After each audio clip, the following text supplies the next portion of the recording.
My name is Rebecca Anderson, and I learned early that being underestimated is the most powerful position you can hold. For 15 years, my family treated me like their favorite punchline. The daughter who never amounted to anything. The sister who couldn't understand basic business concepts. The disappointment who worked some entry-level government job, while my brother Marcus built his manufacturing empire. What they didn't know could fill volumes. But I'm getting ahead of myself. Let me take you back to where this really started. Not at that Thanksgiving dinner, but 7 years earlier when I made a decision that would change everything. Growing up as the youngest Anderson, I watched my brother Marcus receive every advantage. Private business tutors at 14. A full ride to Wharton.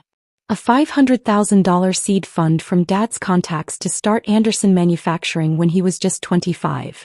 Meanwhile, I got lectures about realistic expectations and knowing your limitations. Rebecca, sweetheart, Mom would say with that particular tone of condescending concern, not everyone is cut out for business. Maybe you should consider teaching? Or nursing. When I announced I was majoring in economics and mathematics at a state school, paid for entirely by my scholarships, Dad actually laughed. Economics? Honey, that's for people who are going to actually use it. What are you going to do, work at a bank? Marcus was worse. 5 years older, already running his manufacturing startup, he treated every family gathering like an opportunity to highlight my inadequacies. Rebecca still doesn't understand the difference between gross and net profit, he'd announced to his business partners at Sunday dinners. I tried to explain it 3 times. I understood it perfectly. I just learned early that correcting him meant hours of condescending explanations and Dad backing up Marcus's expertise. So I smiled, nodded, and quietly graduated summa cum laude with a double major in economics and applied mathematics. My first job was with a small government contractor in D.C., Sterling Solutions Group. Sounded boring. It was supposed to sound boring. That was the point. What do you do there, sweetie? Mom would ask at Christmas. Data analysis. Really dry stuff. Government reports, compliance documentation. Their eyes would glaze over. Perfect. What I actually did was build predictive financial models for federal agencies. Models that became so accurate, so valuable, that within 3 years Sterling Solutions Group was fielding offers from private equity firms that had heard whispers about their secret weapon. That secret weapon was me. By age 26 I had equity. By 27 I was being courted by investment firms. By 28 I had sold my stake in Sterling for $18 million and started my own venture capital firm focused on manufacturing technology. I called it Blackstone Ventures. Generic enough to be invisible. Professional enough to be taken seriously. And I told absolutely no one in my family. So you're still doing that government thing? Marcus asked at my 29th birthday dinner, held at his house naturally to show off his new lakefront property. Still there, I confirmed, cutting my steak.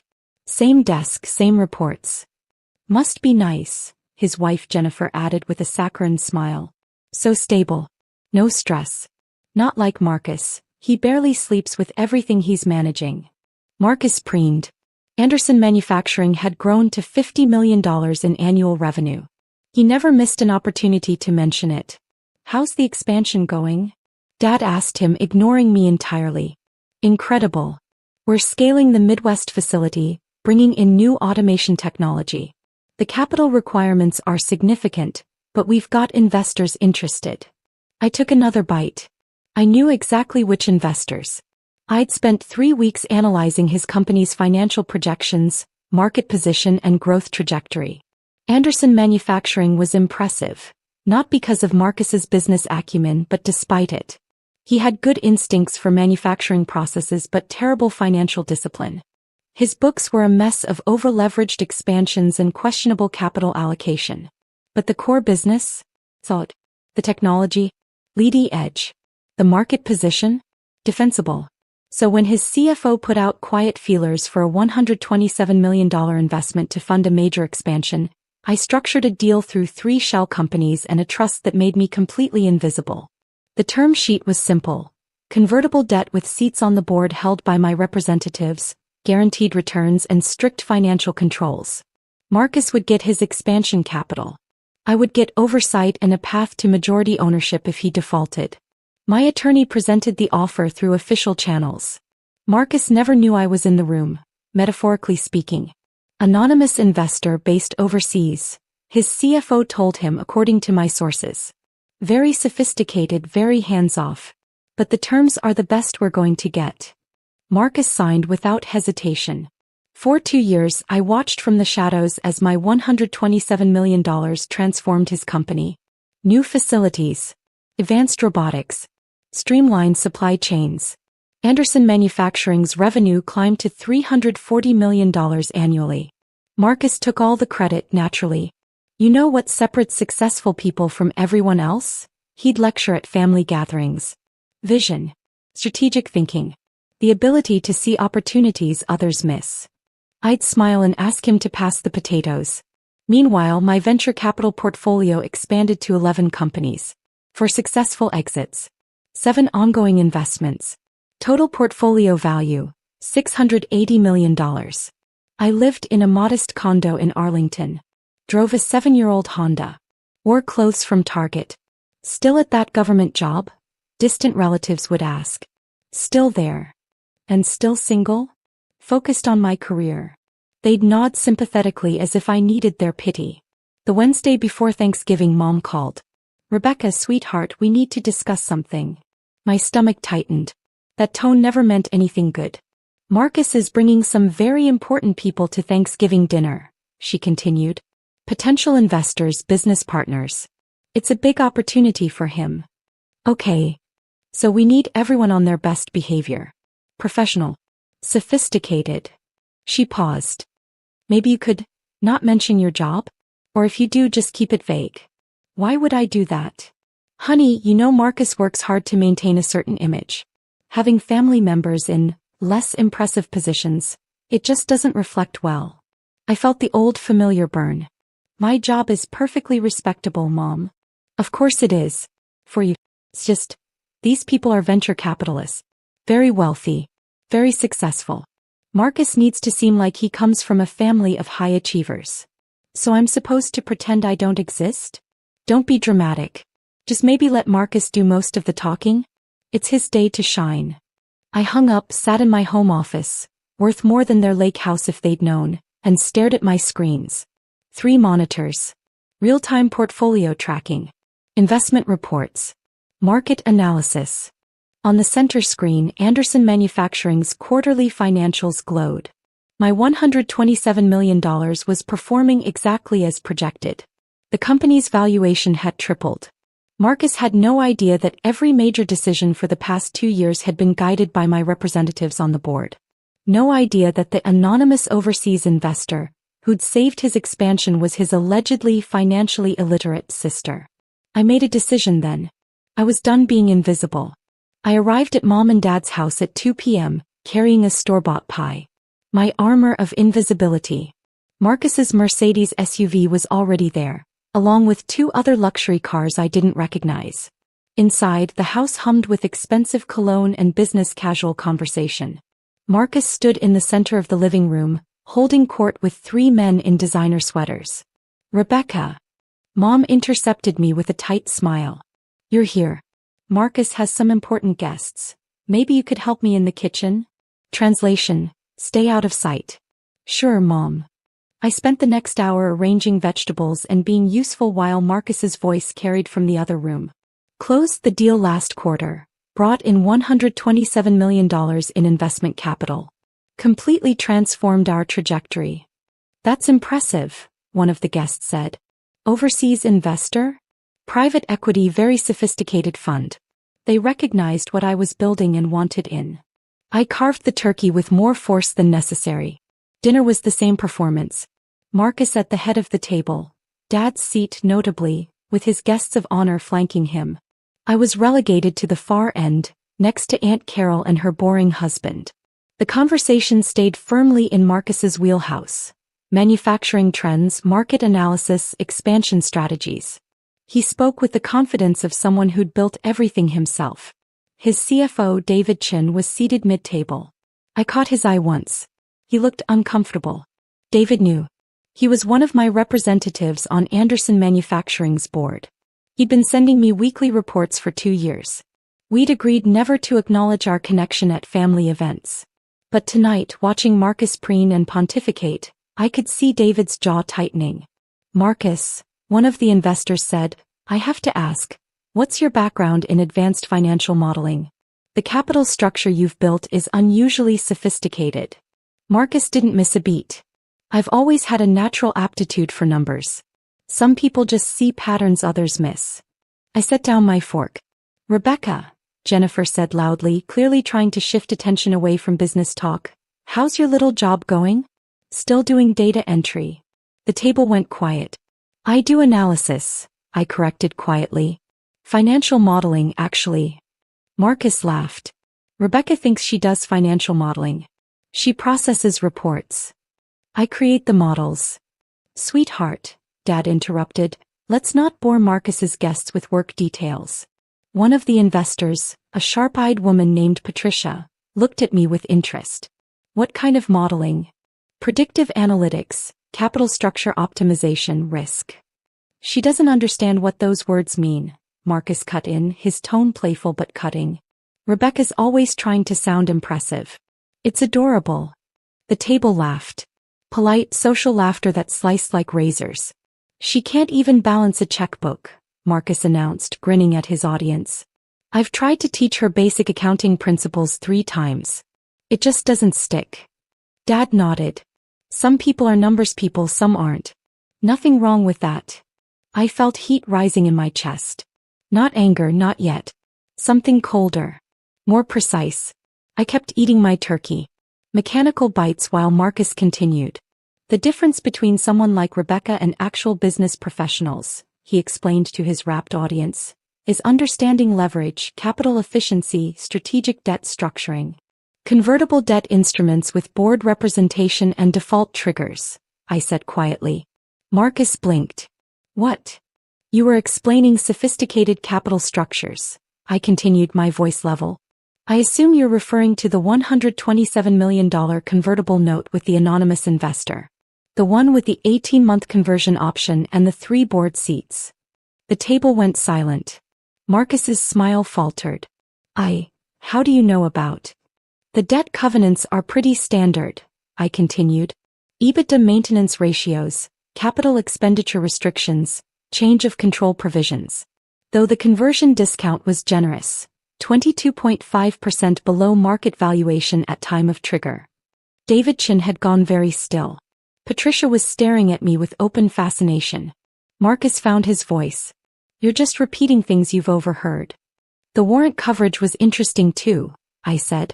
Full ratchet anti-dilution protection. That's aggressive for a company your size. Your anonymous investor must have serious concerns about dilution risk. Rebecca, Mom hissed. This isn't appropriate. Though I suppose when you're putting in $127 million, I continued, you want protection. Especially with your burn rate. Marcus's face had gone red. You don't know anything about our burn rate. $3.2 million monthly. Down from $4.1 million after the restructuring in Q2. Better, but still concerning given your debt service obligations. Jennifer's eyes widened. Marcus looked like I'd slapped him. Where are you getting this information? He demanded. I smiled. I read. This is confidential company data. Is it? The investment terms require quarterly disclosure to stakeholders. I'm just observing publicly available information. That was a lie. But he couldn't prove it without admitting he didn't know who had access to what. One of the investors leaned forward. You clearly understand complex financing. What do you do again? Government work, I said simply. Very boring. Doesn't sound boring. Marcus slammed his hand on the table. Enough. Rebecca, you're embarrassing yourself. This is my dinner, my investors, my company. Is it? I asked softly. What? Your company. Singular ownership. That's what you've been telling everyone, right? That you built this empire yourself. His mouth opened. Closed. Because from what I understand, I continued, the anonymous investor's convertible debt has a pretty aggressive conversion trigger. Default on any covenant, miss any milestone, or here's the interesting one, fail to maintain agreed-upon governance standards, and that debt automatically converts to equity at that 22.5% discount. I paused, watching the color drain from his face. Given your current valuation and the conversion terms, that would give the investor, what, roughly 73% ownership? Which would make them not just a major shareholder but the controlling interest. The actual owner. David Chin was staring at his plate like it contained the secrets of the universe. Patricia had set down her wine glass. Marcus found his voice. You have no idea what you're talking about. Don't I? I pulled out my phone. I keep eating my turkey while you lecture people about business. But you know what I was actually doing? I showed him my screen. The message I'd typed but not sent. Withdraw all $127 million from Anderson Manufacturing. Accelerate debt conversion. Execute change of control provisions. Below it, my contact name, Blackstone Ventures, Investment Management. Marcus's phone began to ring. Then David Chen's phone. Then his CFO's phone from the other room where he'd left it charging. Marcus stared at his screen. It's the board chairman. At 8 p.m. on Thanksgiving. Why is the board chairman? He answered. Hello. This is, what? What do you mean major shareholder action? What investor notification? His face went white as he listened. A withdrawal? That's impossible. The investor is overseas, they can't just, wait. What do you mean the investor is domestic? What do you mean she's? He looked up at me. I smiled and took another bite of turkey. Who authorized this? Marcus yelled into the phone. David. David. David Chin slowly raised his hand. I'm your board representative, Marcus. But I'm also Blackstone Ventures' primary analyst. I've been their eyes and ears on Anderson Manufacturing for 2 years. The table erupted. What the hell is going on? Dad demanded. Marcus's face had gone from white to crimson. You're saying that Rebecca, that my sister, is your majority investor, David confirmed quietly. Has been since the beginning. The $127 million? That's her capital. The board oversight? Her representatives. The strategic restructuring that saved your company? Her analysts. No, Marcus whispered. No, that's impossible. She works for the government. She can't even balance a checkbook? I finished. I know. You've mentioned it. Several times. Tonight alone, actually. Jennifer had her hand over her mouth. Mom looked like she might faint. Patricia started laughing. Oh my God. This is the best Thanksgiving dinner I've ever attended. Marcus's phone rang again. Then again. His email notification sound became a continuous stream. What's happening? He asked desperately. What did you do? I set down my fork. You want to know what I did?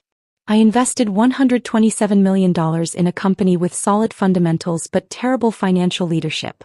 I structured a deal that protected my capital while giving you enough rope to either succeed or hang yourself. For 2 years, my team guided every major decision through board representation. We cleaned up your accounting messes, fixed your capital structure, prevented 3 separate disasters you never even knew about. I stood up. And all of it, every dollar, every decision, every success you've been bragging about, came from your financially illiterate little sister. The room was dead silent.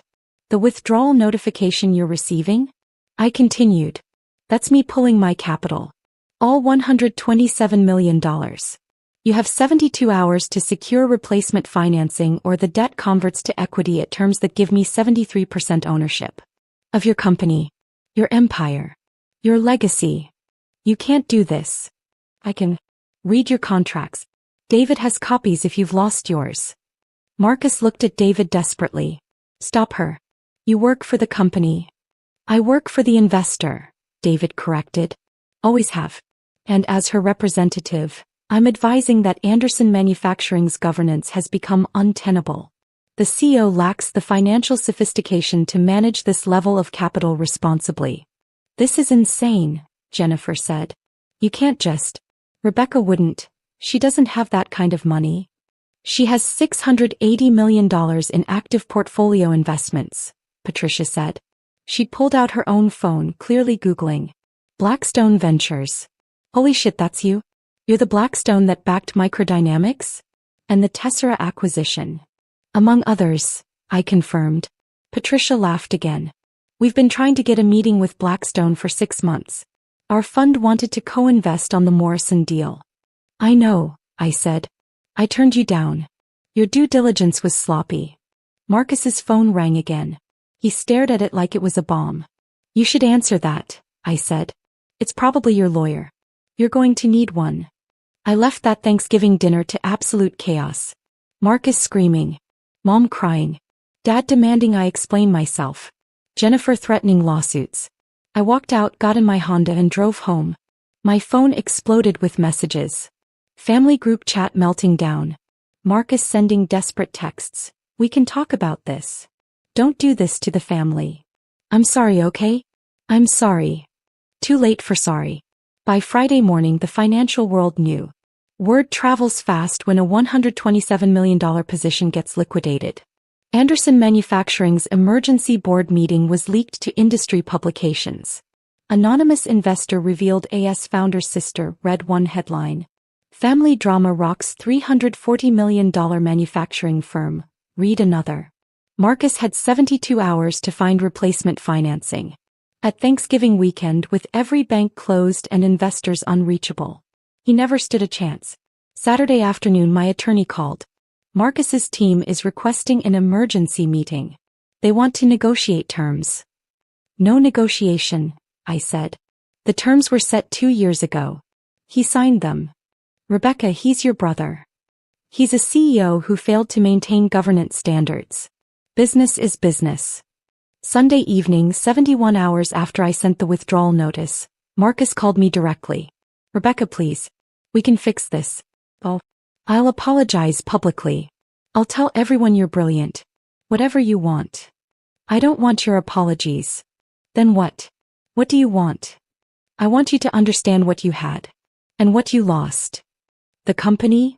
Respect, I said quietly. For 15 years I watched you dismiss me. Mock me. Use me as your punchline to make yourself look better. Every family gathering, every dinner, every holiday, I was your favorite example of failure. I didn't mean. You did. You absolutely meant it. Because it made you feel superior. It made your success look bigger when compared to my failure. Silence on the line. I could have helped you, I continued. I wanted to help you. That's why I structured the investment the way I did. To protect the company while giving you credit for the success. I stayed anonymous because I didn't want to embarrass you. Then why? Because you couldn't even give me basic respect at a family dinner. Because you had to perform for your investors by humiliating me. Because after everything you still saw me as nothing. Rebecca. Goodbye, Marcus. I hung up. Monday morning, 72 hours and 14 minutes after my withdrawal notice, the debt converted to equity. I became the owner of 73% of Anderson Manufacturing. By Monday afternoon I'd called an emergency shareholders meeting. By Tuesday Marcus was removed as CEO. David Chin took over as interim CEO. Marcus retained a 22% stake and a seat on the board. Subordinate position, no operational authority. By Wednesday my attorney had restructured the company's governance. New bylaws. New financial controls. New leadership team. Anderson Manufacturing didn't collapse. Stabilized, then thrived. Within 6 months, revenue increased 34%. Within a year, we'd secured 3 major contracts Marcus had been too financially disorganized to bid on properly. The company Marcus built, but couldn't sustain, became the company I saved. I never went to another family Thanksgiving. Mom called weekly for months, begging me to make things right. Dad sent lawyers with offers to buy back Marcus's shares. Jennifer's social media went dark after several posts about family betrayal backfired when the full story leaked. Marcus himself disappeared from public view. Last I heard he'd taken a VP position at a mid-sized firm in Ohio. Respectable job. Good salary. Nothing like what he'd had. His quarterly dividend checks from his 22% stake in Anderson Manufacturing probably softened the blow. He makes more in passive income than he ever did as CEO. But he has to live knowing his little sister owns his legacy. Patricia's fund ended up co-investing with me on 2 deals. We have coffee quarterly. She brings up that Thanksgiving dinner at least once per meeting. Best due diligence I ever witnessed, she always says. Watching you dismantle your brother's ego in real time? Masterclass. David Chin is still CEO. Anderson Manufacturing is now valued at $890 million. My original $127 million investment is worth approximately $650 million. Not bad for someone who can't balance a checkbook. People ask if I regret it, if I wish I'd handled things differently. The truth? No. I gave Marcus every opportunity. I invested in his company anonymously, letting him take credit for success that came from my capital and my oversight. I stayed quiet through years of dismissal and mockery. I played small to let him feel big. But respect isn't negotiable. Dignity isn't optional. When you spend 15 years being someone's punchline, you learn something valuable. Power isn't about who talks the loudest or stands in the center of the room. Power is about who signs the checks. Last month, I saw Marcus at a distant cousin's wedding. We nodded politely across the room. He left early. I stayed, danced, enjoyed myself. Later that night, Mom cornered me. Are you happy now? You destroyed your brother. No, I said. I saved his company. He destroyed himself the moment he mistook my silence for stupidity and my patience for weakness. I'm done being underestimated. And I'm done making myself small so others can feel large. My name is Rebecca Anderson. I'm 34 years old. I manage a $680 million venture capital portfolio. I own 73% of a $890 million manufacturing company. And yes, I can balance a checkbook. Actually, I can balance a lot more than that.